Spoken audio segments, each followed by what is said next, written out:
NEET में transformer questions आते हैं और बहुत ही आसानी से आप इसको बना सकते हो। ये भी क्वेश्चन है ट्रांसफार्मर का ही, फिगर नहीं था, फिगर मैंने बनाया है।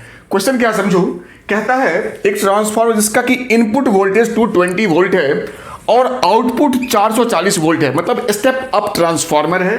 बाइंडिंग देखो इधर कम इधर ज्यादा है, वैसे जरूरत है नहीं जानने की, फिगर भी नहीं था। एनीवे तो कहा इनपुट वोल्टेज 220 वोल्ट है, आउटपुट 440 वोल्ट है, जो आउटपुट करंट है वो भी दे रखा है 2 एम्पियर। तो पूछा है इनपुट करंट क्या होगा। कंडीशन एक और दे रखा है, इस ट्रांसफार्मर की जो एफिशिएंसी है वो 80% है, 100% नहीं है, ये आइडियल ट्रांसफार्मर नहीं है। 80% एफिशिएंसी है, तो करंट बताना भाई। तो देखो अगर ये बिल्कुल आइडियल होता तो इनपुट पावर इक्वल्स टू तुम्हारा आउटपुट पावर होता, पी डैश इसको लिख लो, इनपुट पावर आउटपुट पावर होता।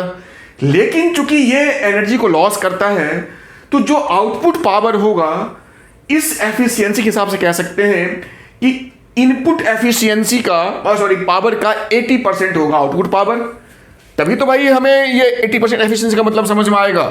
तो कहा इसका मतलब हो गया जो इनपुट पावर है उसका 80% आपका आउटपुट पावर है। अब आपका काम हो जाएगा। तो इनपुट पावर क्या होता है, पावर मेरा होता है voltage into current, V into आई।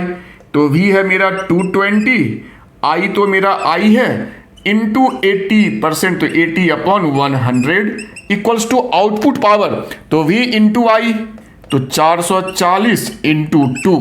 अब देखो 1010 ये 20 कट हो गए, ये मेरा 22 जाएगा इधर, तो इधर मेरा बचेगा 20। तो I मेरा हो गया, यहां मेरा केवल 8 बचा है, और ये मेरा हो गया 40 और ये 8 आ गया नीचे। तो 5 एम्पियर मेरा इनपुट करंट होगा इस वाले कंडीशन में।